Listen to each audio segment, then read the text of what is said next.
built New Jerusalem, we used to explore just like this.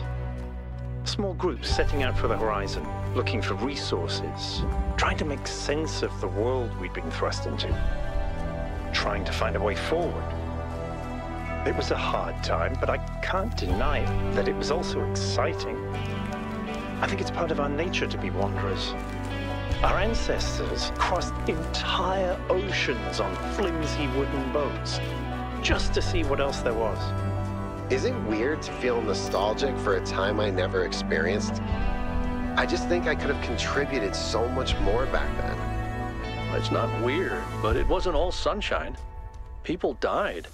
Yemo, Calvin, Isaac. I know, Al. They were family to me. Sorry. It didn't mean to reopen old wounds. It's a legitimate point, but I don't think it invalidates the sense of wonder we felt. That's what kept us going.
history here that we can't see. The founder must have walked these paths hundreds of times, maybe thousands. Miranda must have stood right where we're standing. This all looks alien to us, but it must have been familiar to them. If this was their home, where are they now? They must be inside the megastructure, waiting for us to pass the test. It's the only thing that makes sense.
One of the most foolish illusions that commonly persist is that nature is a victim and humanity is a perpetrator.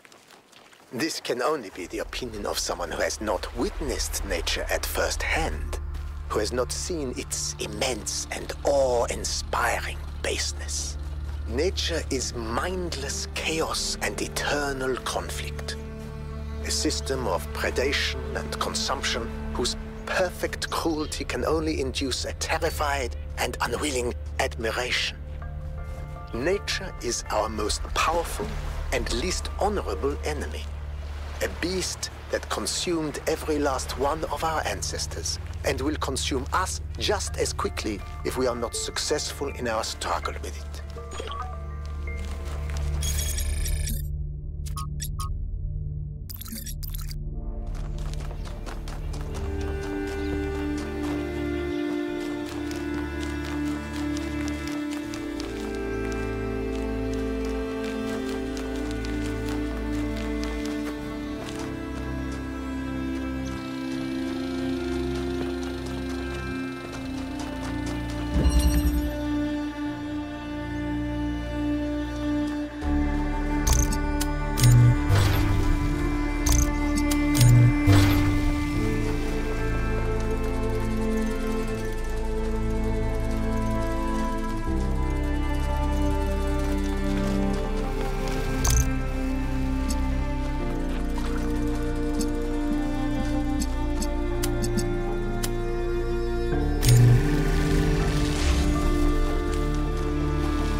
Melville?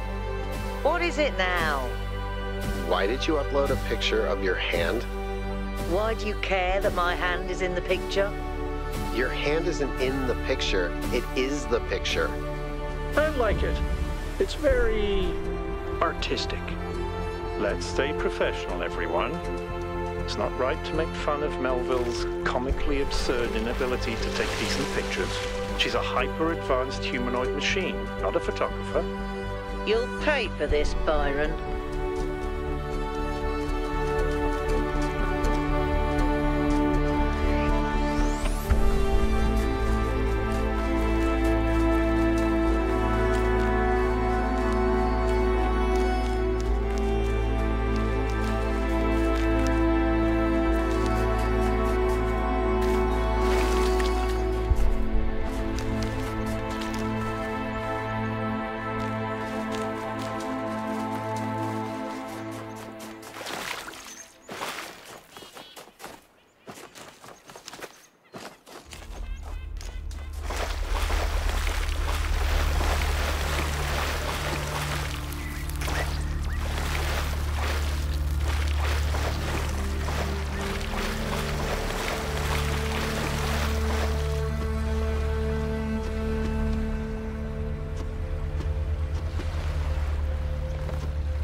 This is where they must have lived.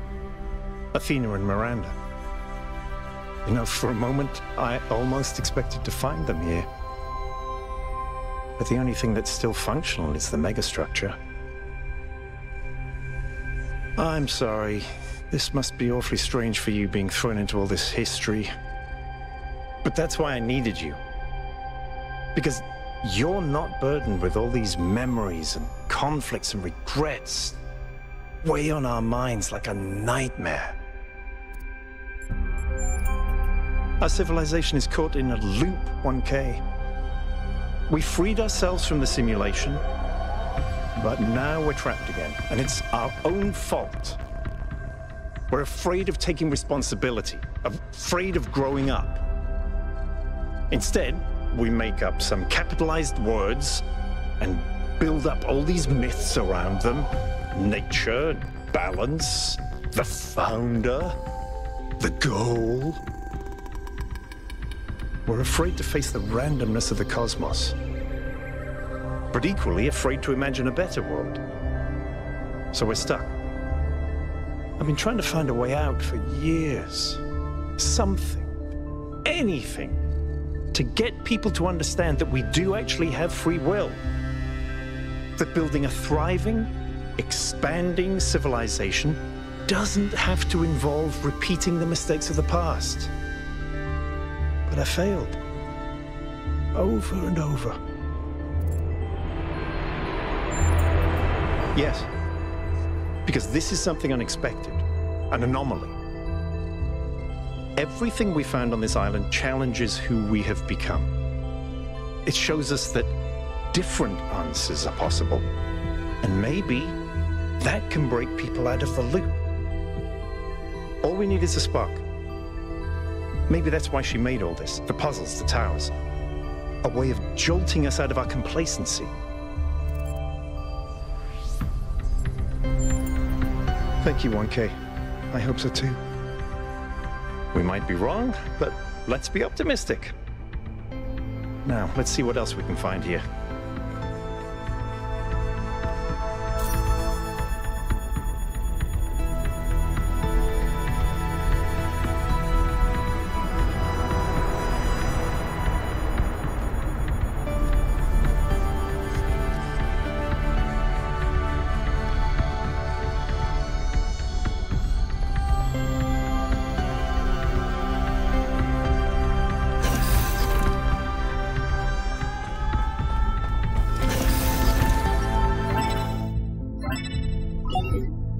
Eyes on 1K's stream.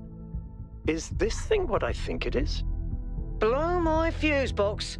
It sure looks that way. Best not touch it until I get there.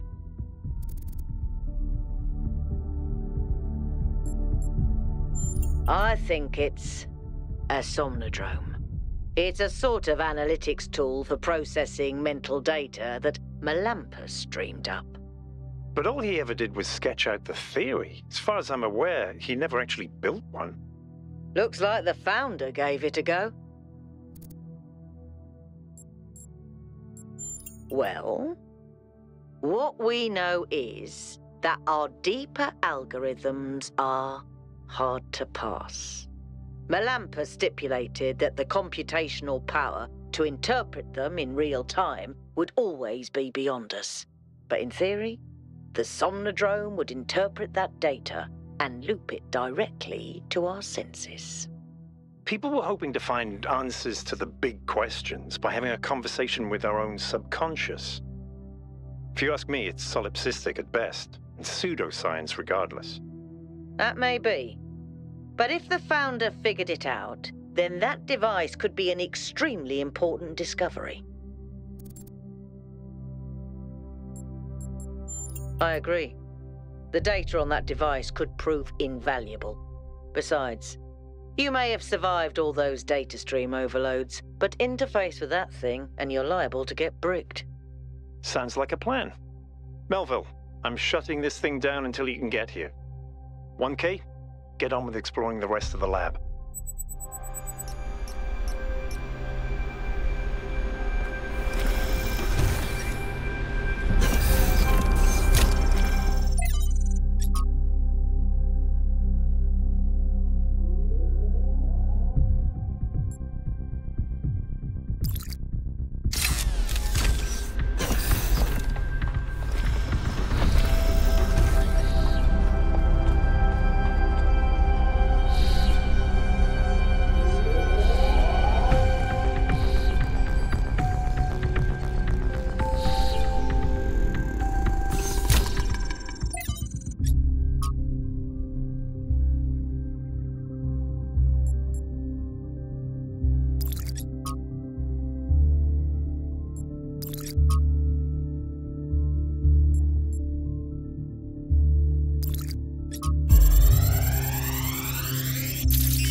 singularity sustained itself longer this time.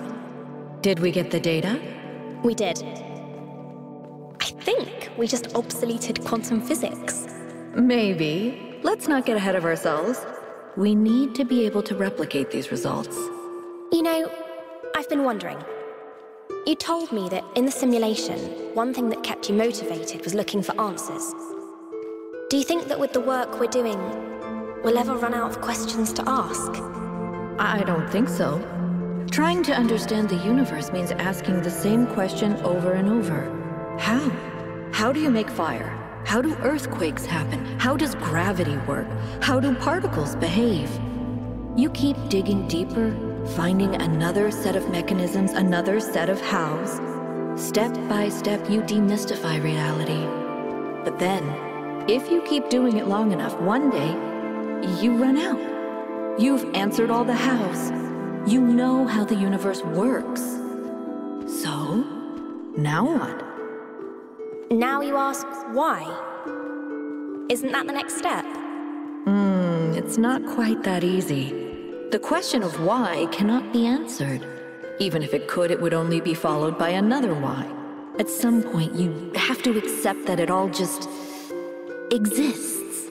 But there is another set of questions. What's next? You've stripped away the layers of mystery, you've laid bare the machinery. Now you have to start building, to add your own layers of meaning.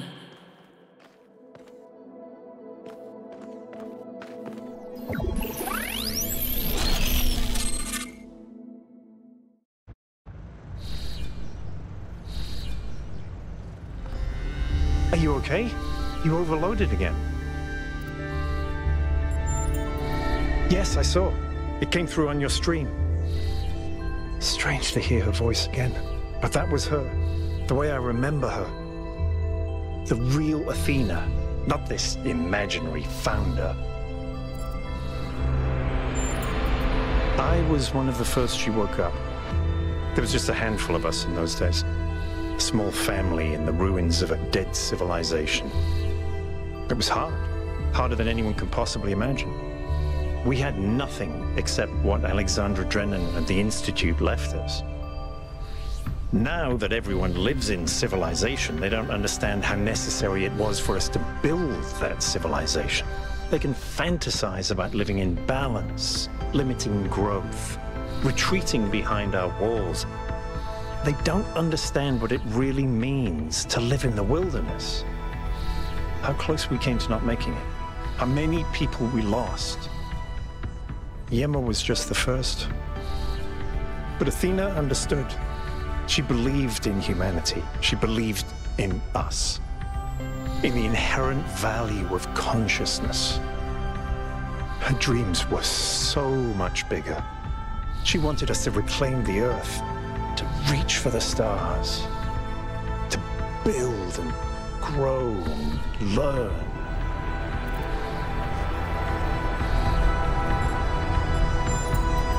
The city was already changing before she left, turning inwards, forgetting the future.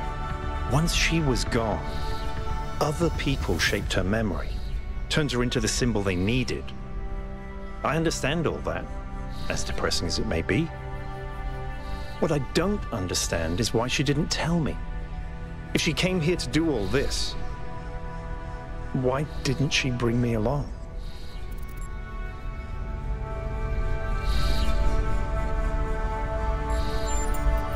It was. But maybe I was wrong, and she isn't as lost as I thought she was. If this is all a test, maybe the answer is waiting for us in the megastructure.